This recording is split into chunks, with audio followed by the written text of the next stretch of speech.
Okay, guys, down to your right, please. To your right. Guys, down to your right, please.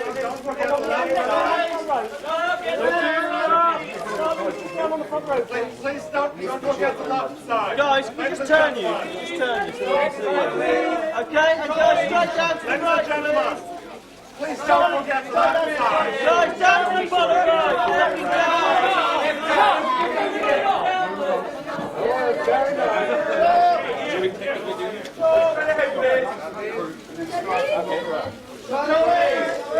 Charlize, to your right. Guys, all to your right, please. Charlize, can we see you to the right?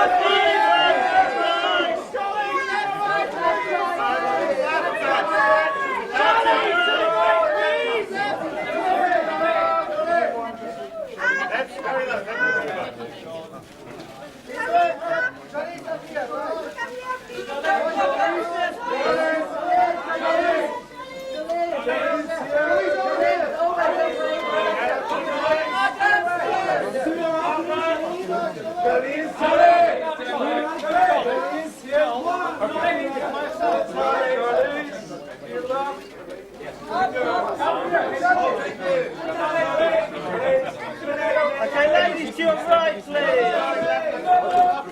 Charlize, to your right. Guys, to the bottom right. To your right. Y tus trailers, visita mi canal.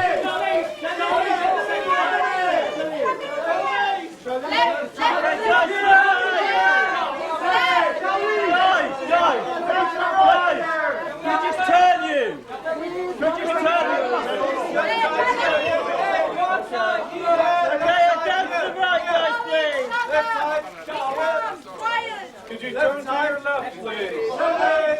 Left side, please. Charlie, just looking on the end. Thank you.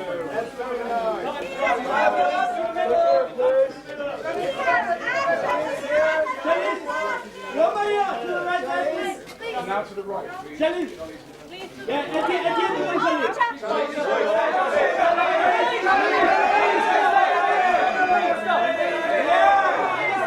Very quickly, guys. To your right, Charlie. To the right.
Aquí tus trailers, visita mi canal.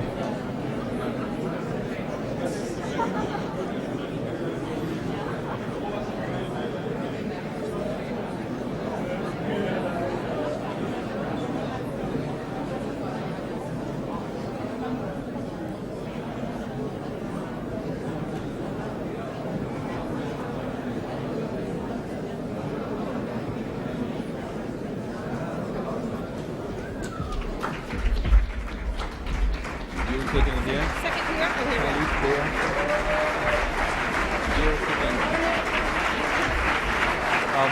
Charlize there. Here sitting. Vorschlage.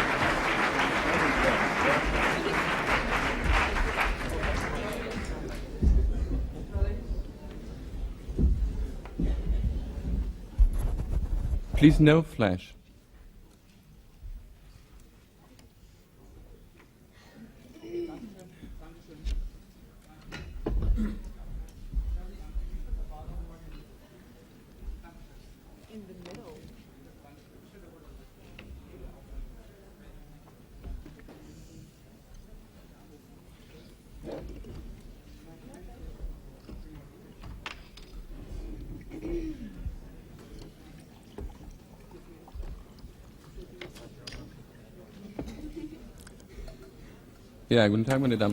So, good evening, ladies and gentlemen. I would like to welcome you to the press conference on the film Monster. Since so many of you have come to be here, I'm very glad to see that you must agree it was an extraordinary film, and I'm very happy indeed to be able to introduce to you the team. On your left, we would like to welcome Andreas Schmidt, one of the producers.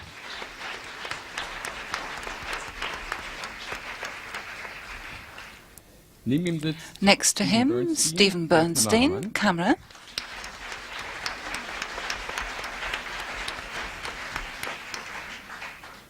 And next is Mark Damon, second producer.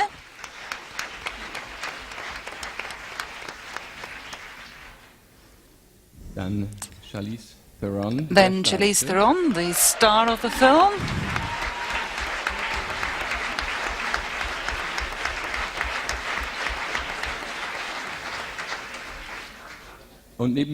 And next to me, Patty Jenkins, director.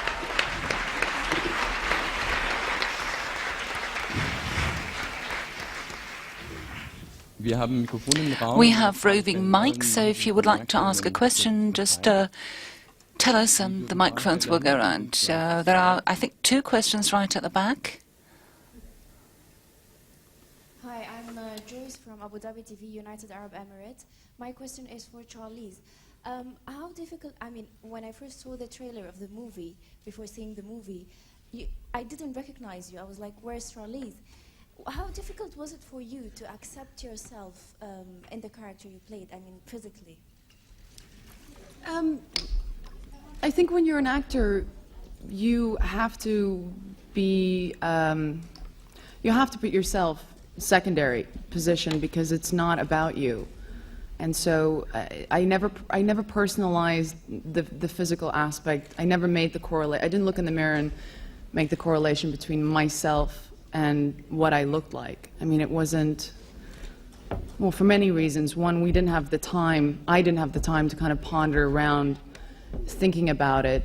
And secondly, it's just not, I don't think it's possible to really sink into the character completely if you have issues about yourself going through the process.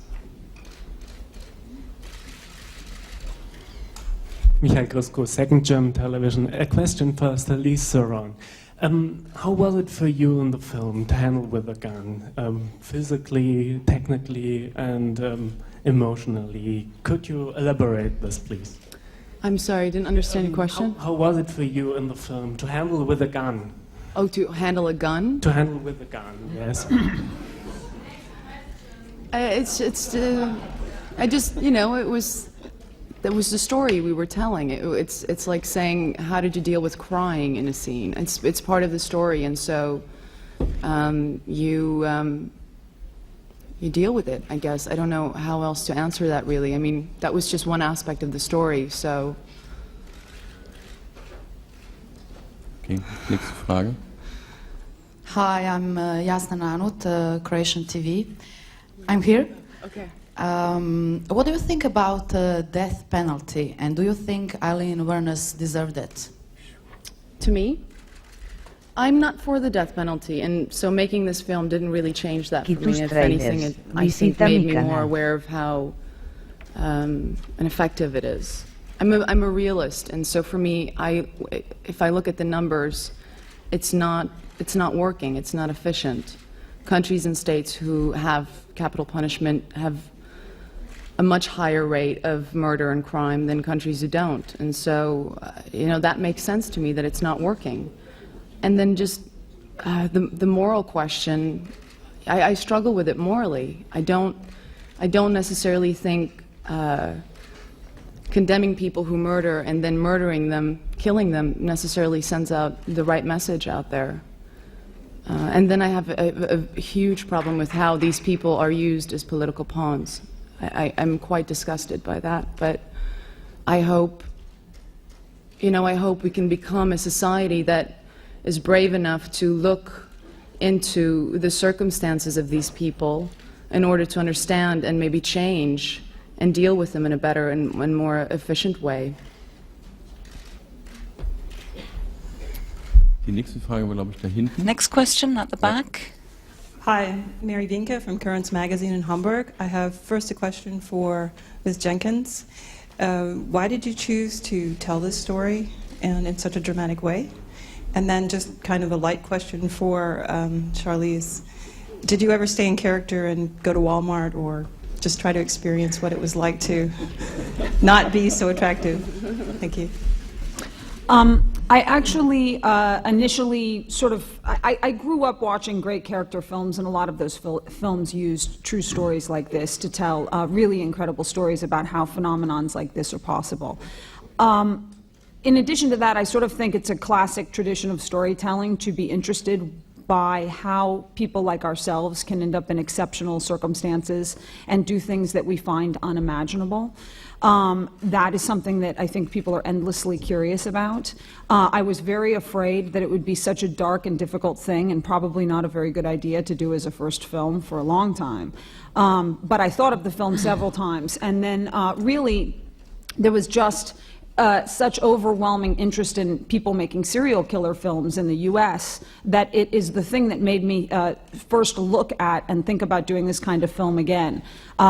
And once I thought about it, I got sucked in completely by the story and how devastating it was, and decided to pursue it a completely different way and make a film more like the kind of film I had grown up watching, like Badlands and Bonnie and Clyde and In Cold Blood. And so it really just overtook me, how devastating the story was. No, I didn't. Again, I didn't have the time to do anything like that, and I also don't think it's necessarily, I don't necessarily think it does anything. There's nothing productive about that.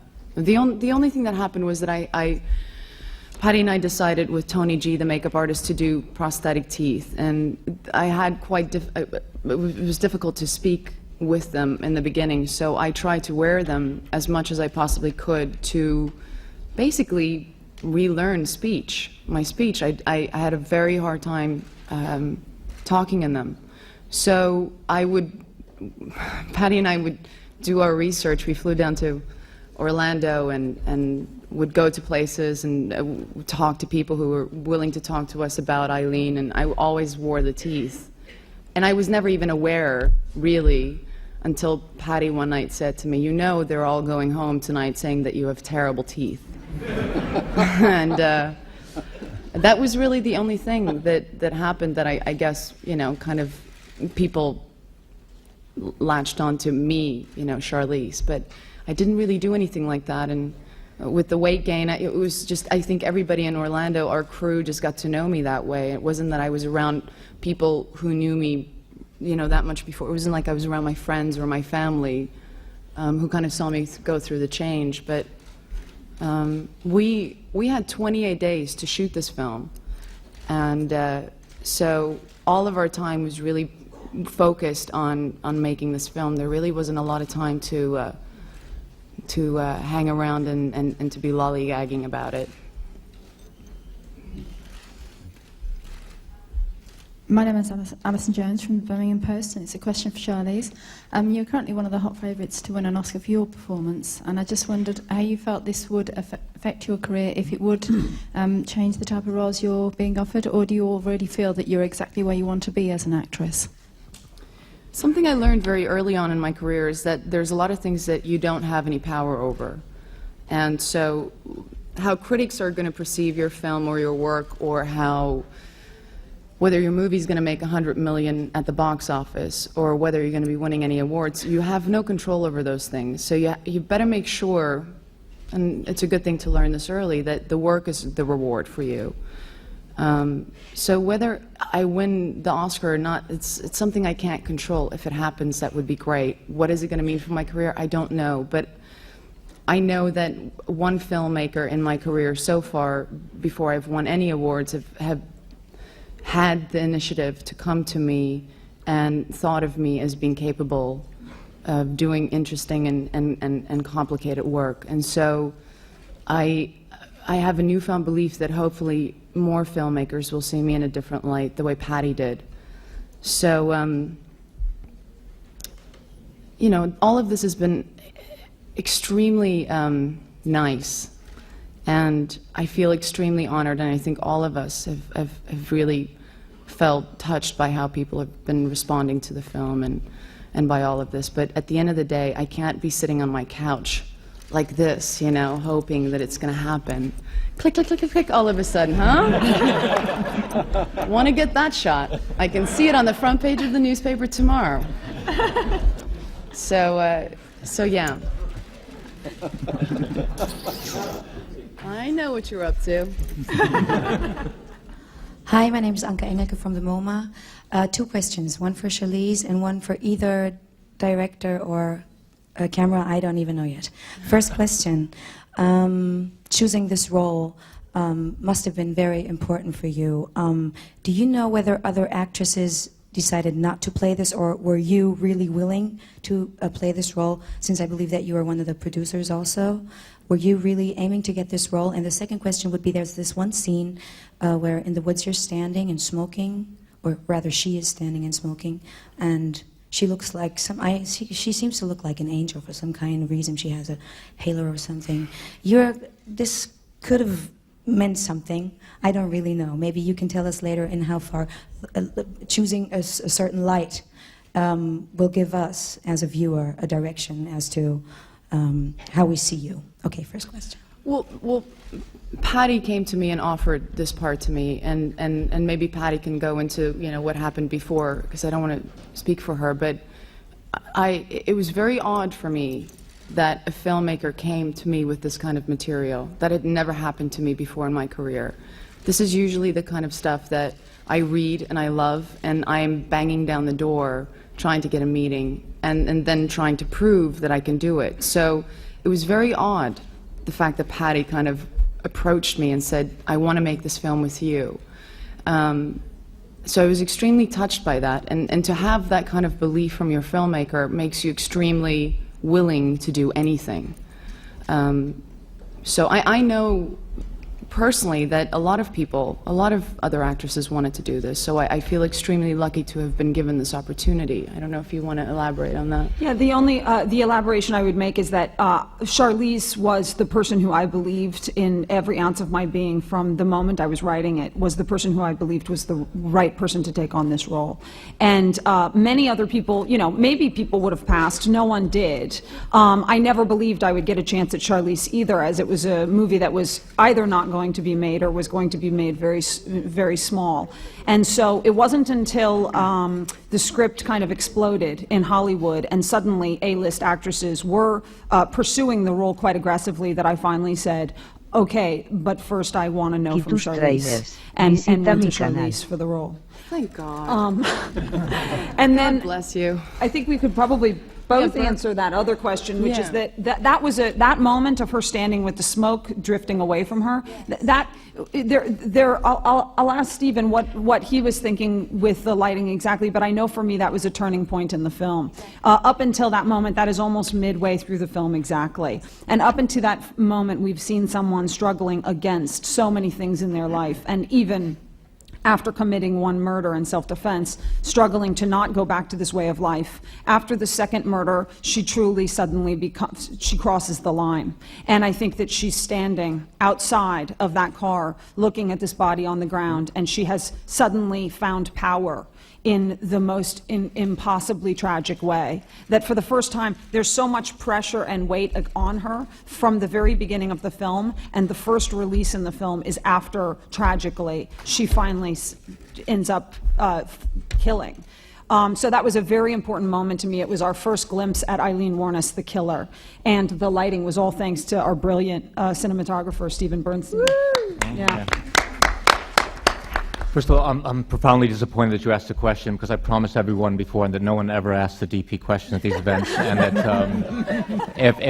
if they did, that I would have to buy them all dinner. So, and DPs don't earn as much as directors or actresses, so this trip has turned very expensive. So thank you very much. The second instance, what makes Patty, in my mind, a brilliant director is that she'll always tell all her collaborators exactly where the audience should be emotionally at that particular moment. And she made it very clear to me before we shot that this was a seminal moment in the narrative, that something had changed here. It's the only time that we used, I believe it's the only time we used slow motion in the entire film to slow the smoke down. And it's great when technique it can be applied to affect the audience viscerally as it does there. So that's what we did. We slowed it down, we backlit it, we pushed the camera in very slightly. It was really the only time they were using traditional film techniques. The rest of the time, most of the time, it was more like cinema verite, a lot of handheld camera, a lot of available light. But this particular moment, Patty emphasized to me that she wanted something to change photographically, so that's why we changed the style of that one moment. And I blew the smoke perfectly, right? You did. We spoke for hours, and we drew on many visual antecedents to decide how the smoke should be blown at that particular point. Yes. Of course, you're all invited. It goes without saying. Hi, Gregor Vasilos, freelancing journalist. From Ms. Jenkins.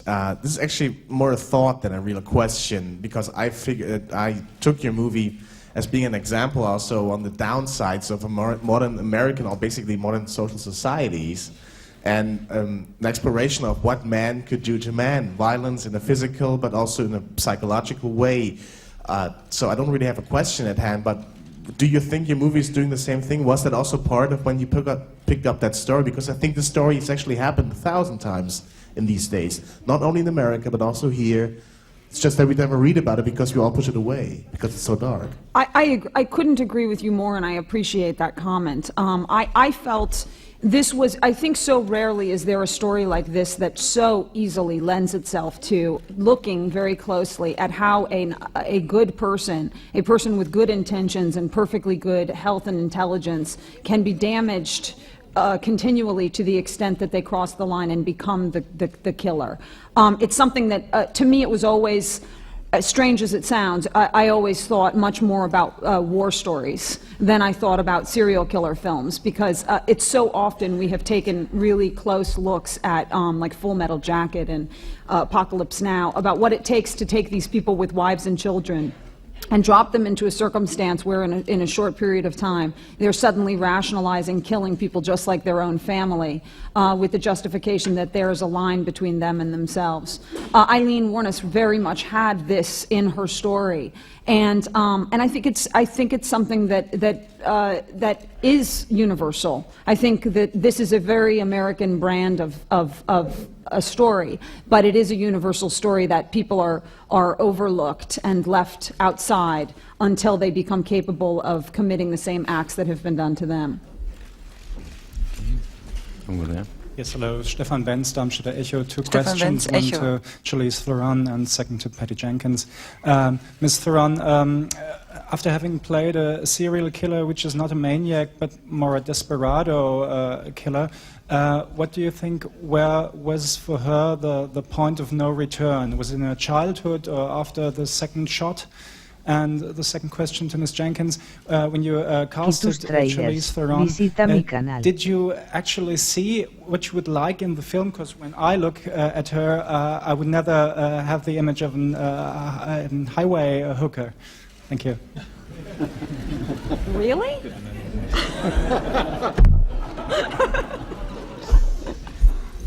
I think what we were talking about earlier about the scene with the smoke, the second murder, I think that was when she crossed the line.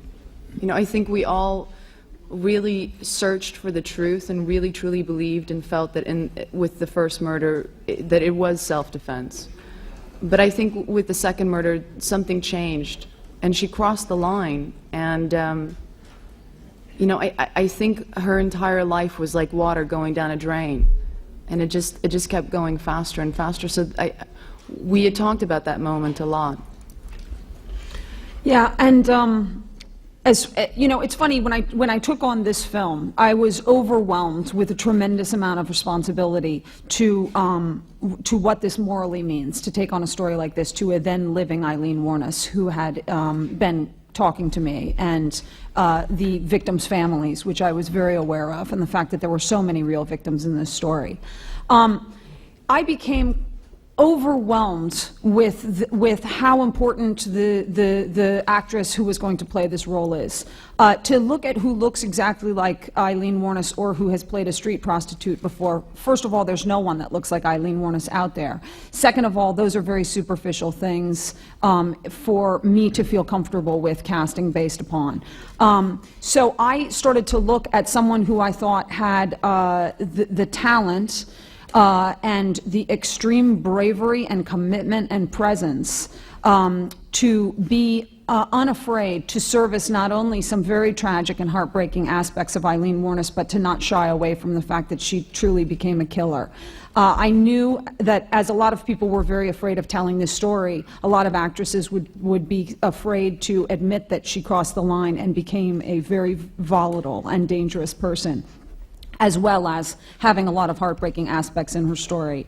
The short story is that when I started writing the film, I was consumed by this question, and I fell asleep at night, and I woke up in the middle of the night, and Devil's Advocate was on. I had seen this film and been incredibly impressed with Charlize, and with the fact that she was so unlike what I had heard. You know, this blonde, tall bombshell, she's incredibly unvain in that role, and there, as a former camera person myself, there are shots taken of her that can't be taken of a vain actress, and her presence and power was stunning. And I sat up and looked at the television, and it was the most internal, instinctual moment where I just said, she could do it, click, and turned off the TV and fell back asleep, and it was irrelevant because at the moment the movie was all in my head and no one was ever going to be in it. But I never forgot that day, and nothing else ever replaced that moment. Yes, hello, I'm Thomas Andreasen from the Metro newspapers. I have a question for Charlize, and firstly I would like to congratulate you with the brilliant performance. Often you can make the mistake of doing such a colorful role that you overdo it, and you don't. But what I would like to ask you is, how could you elaborate on how you worked your way into the character with the body language, the tics, and all that? How you worked your way into that, and secondly, could you let it go after you stopped shooting, or how was that? The interesting thing that happened was from the moment that I said yes to the project, Patty and I immediately dived right into this woman's emotional sea. And it took a while for us to get to the place where we actually then started talking about the physical aspect. And I'm so glad for that, because it wasn't like I sat down with Patty in the first meeting and she said, look, I think you're going to have to gain 30 pounds, let's make some teeth. We never ever discussed that. We immediately tried to find any way, anybody who was willing to talk to us, the letters the archives of letters that were open to us to go and read. We flew to Michigan and went to go and read these letters, and we really dived in. Patty obviously had done a lot of research in writing the story and brought me up to speed to that, and then together for 3 months we did a lot of research together. And it became evident to me that everything about her physically was a mirror or a map to what she had gone through emotionally. And it became very clear to me that if I understood her emotionally and I got to a place where I had built a foundation of that world, that the physical stuff would come to me. Because it becomes very tricky. I mean, I'd never played a real-life character, and so I didn't really know how to go about it. But I had an initial fear that obviously I don't look like the character, and so I'm aware that it could very easily be Charlize Theron just becoming ugly to play Eileen Wuornos, or that it's about special effects makeup, or that it's a caricature. And so everything that she did physically, and she wasn't a very subtle person, she was quite animated in her ways. I had to understand why she was behaving the way. Why did she walk like a man? Well, when you read the letters, you understand this is a woman living on the streets. And if you're going to be this timid little wallflower, you're not going to survive. And so Eileen was 5'3", but when she walked into a room, everything about her changed. Her shoulders went back, her head went back. And that's somebody who is trying to send a message across, don't mess with me. You know, this is a woman who's sleeping under an underpass and might not wake up the next morning. And so once I understood all of that stuff, it made sense to me. It wasn't about, Patty, you know what, when I do that, I'm going to flick my hair back, or I'm going to roll my eyes back the way she does, or I'm going to smoke that cigarette the way she does, or anything like that. Then it becomes robotic. And if you do those things without any kind of core, they become meaningless. And even though I had watched hours and hours of footage on her, well, we had about 10 hours of footage on her, and listened to her voice constantly, because she had a very specific speech pattern, which Patty very brilliantly wrote into the script. I just realized that if I stayed in touch and I stayed true to where she was emotionally, that stuff would just happen. And the closest thing I can relate it to is my years as a ballet dancer. You know, if you do the work, you know, you go on stage and you do the 3-hour version of the Nutcracker, your body, you don't count out the steps and you don't count the music. Your body by then just does it. It knows how to do it. It's done the foundation of work. And that was the greatest thing I was hoping for. Well, I had said yes to another film before we even started shooting Monster, a film called Head in the Clouds with John Digan. And initially, in the beginning, when we started shooting Monster, I thought it might have been a mistake, only because I knew emotionally where I had to go for this film, and I didn't know if it was necessarily, if I was going to be emotionally available for another movie right after this. But now, looking back on it in retrospect, I think it was a saving grace for me, because I had to discipline myself and throw my focus immediately into something else. And I think if I had gone home and just had all this time on my hands to sit down and ponder what I had just experienced, I think it might have taken a lot longer for me to shed that world. Next question over there. My name is Marius Sekri, and our radio in Hamburg. Question to Patty Jenkins and the producers. How difficult or how easy was it to get the financing for your debut film together? And to the producers, what did Patty Jenkins do to convince you to give money for this project? You don't want to know. I'll take a shot at that. Yeah, go for it. When I first read the script, I said, this is a film that could be a very commercial film, but it has a certain level of quality that you normally don't find in a serial killer film or a film about a love affair with another woman. And I knew that this could be looked upon as a very exploitative film if this director was not up to the level of the script she had written. So Patty and I met, And why? Why did we do it? Because she seduced me. She seduced us. She was so incredibly passionate, so understood what she had to accomplish in the film, and so positive and powerful that after a couple of hours, there was no question that we felt she could do this.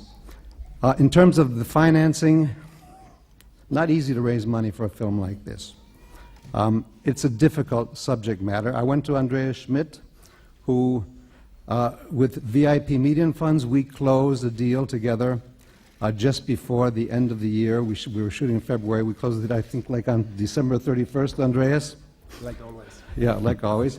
I think it's particularly fitting, by the way, that we are here in Berlin because this is a German co-production. Andreas and I, we are doing 6 films together. This is the first of the films to come out, and I'm very proud of it. I think he is also. I'd like to say something about the phenomenon that this film has become in the United States. It was a film that many studios looked at and said, a brilliant film, but it won't make money. It's too tough, it's too hard, we don't know how to market it, and so on. The fact is, we pushed forward. We distributed the picture independently through a distribution company called Newmarket. And every week this film is out, it has grown and grown and grown to the point that it is not just an artistic success and a triumph for Charlize and Patty, but also for everyone involved in the picture who believed in it, because the picture is doing fabulously well at the box office. It will, I think this weekend, will be up to $15 million for this little picture, and it continues to grow and grow. It's become the phenomenon of independent films in America, and I'm very proud to be a part of it, Andreas, as I know you are as well. And this is just a moment for me to say publicly how much I admire what you two guys have done, and how very happy we are to be a part of it.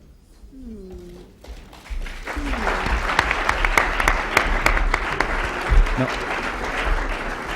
I also want to thank all the partners on the left side, because we are only, in semicolon, the financial people, and they did all the work, and we hope to be a part of the whole success, and I'm very, very proud. And you have to see, I think you're also in the movie business, you go to the theaters and you have very seldom the situation that you have 2 very, very nice, pretty women doing that great job. That's also very remarkable from my side. And we are very proud. We did 16 movies last year with $250 million of a volume. And I think this will be perhaps the most successful, or at least one of the successful movies. Thank you for your work. Thank you very much. Thank you. Well, we want to thank you all for your support and believing in us. Not very many would. Thanks for calling us pretty. Yeah. Can I just... Budget. What's the budget? The budget, Mark. Yes, we did have a budget.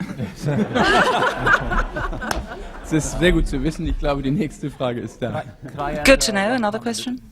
As to Patty's seductive powers, you've got to realize that on a film this size, it's not easy to get cast or crew.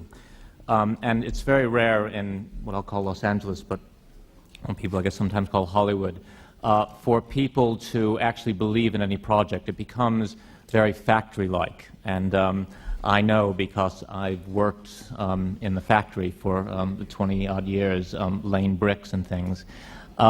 Patty approached many of us and offered us, despite whatever your budget may have been, sir, not very much money, to come and work on this film. But she did it with such sincerity, with such a genuine passion, with such a lack of cynicism, that she put together a remarkable crew. And when we got there, it was exactly the same thing from Charlize and Patty. And I know that Americans are inclined towards hyperbole, so I'm trying my best not to use it. But I've never seen focus like I saw from Patty and Charlize. From the moment they arrived on set, it was dead quiet. It was all about the performance.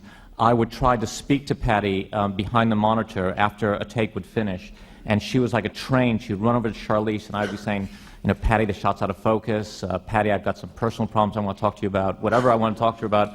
She just walked right past me. Charlize and her would disappear into a corner. They would speak for a few minutes, their eyes furrowed. They would come back to the monitor. Her eyes would fix on the monitor, and then she out of the corner of the mouth, what did you want? And so, and what happened, there's a line, I think, from Cicero, from the madness of one comes the madness of many, and I would generalize that from the genius and the focus and the dedication of two, in this case, of Charlize and Patty, all of us changed our focus, and I think that's what made the film remarkable, was that we felt even then that something very special was happening, and we would have done anything for Patty and Charlize. In fact, we did do everything for Patty and Charlize. There's a hotel in Orlando which I would not recommend you to stay in, and we stayed there, and I don't know what was on those sheets, and I will never know. But I suffered them gladly for what these two subsequently achieved. I've not seen anything like it, and it renewed my belief in film, and this is make me sound terribly pretentious, as art, as opposed to product, because they believed absolutely in this as a piece of art, something that can alter the way an audience then subsequently sees the world, and that to me was special and remarkable. That was twice you talked. Is that 2 free dinners? I was only asked to speak once. I want to add one other thing, because I don't think anyone's going to ask this question, and I want to get it out. Charlize is also the producer of the picture. When we first offered the role to Charlize, and we offered her to be a producer as well, because we thought it would intrigue her and maybe make it easier for her to accept the role. As it turned out, she became a real producer. She was first one on the set in the mornings, location scouting. I remember you came in one night on the red eye and you were there at 6 o'clock in the morning. I wasn't on set all the time, but people told me that Charlize was as effective a producer as any of us, in fact, much more. And I just have to say that having somebody as professional as Charlize in these two positions, one the star and one the producer, is something that any other producer or financier would just be blessed to have. Oh, thanks, Mark. Thank you. Nächste Frage ist, glaube ich, dort. Well, there's another question. Adriana Canelas from Box Office in Canada. This is a question for Charlize. The media today has glamorized the business of movies so much that the two seem to go hand in hand. You seem to be wanting to get away from it. How important glamour is, according to you, in this business, and do you think that movies could exist with all these hoopla and this glamour? I think there's been a short vacation from knowing what actors do, what the job of an actor is. And a very good friend of mine, who's a very well-known actor, said something to me a couple of weeks ago that really rang true, and he said that somehow the fashion industry has walked into the movie business and we don't really know the difference anymore. I do think that there's so much emphasis put on the celebrity aspect that it scares me a little bit, because I'm inspired by Elizabeth Taylor and Who's Afraid of Virginia Woolf, and to take somebody who's such an icon like that and to see her in that film, I'm not shocked by that, because that just makes her, that's what she does. Robert De Niro in Taxi Driver, you know, Dustin Hoffman in Midnight Cowboy. I think we forget that our jobs are to tell people stories, to tell stories. And there's only so many pretty stories you can tell. And then you're going to have to get down to... I think transforming is just another aspect of being an actor. It just goes hand in hand. I don't understand how you can do just the emotional side and say, well, that's enough, I'm not going to do the physical side of it. You know, it's like actors, it's like characters waking up in the morning with lipstick on. Does that make sense? You know? And so I hope that, you know, I don't think it's important. I think that, you know, I'm fine with it being what it is, but I do hope that Patty's film, and I think if you look in the past, you know, everybody tends to want to make this correlation that if you go ugly, you'll get an Academy Award. But the truth of the matter is that the work is really good, and that the transformation is it's just one aspect to it. But if the work is good, and if the work is challenging, no matter what body it comes in, that's what's important. And I believe that there's a handful of actors out there who are aware of what their job consists of, and that transformation physically is part of it. Here's the thing: it's not personal.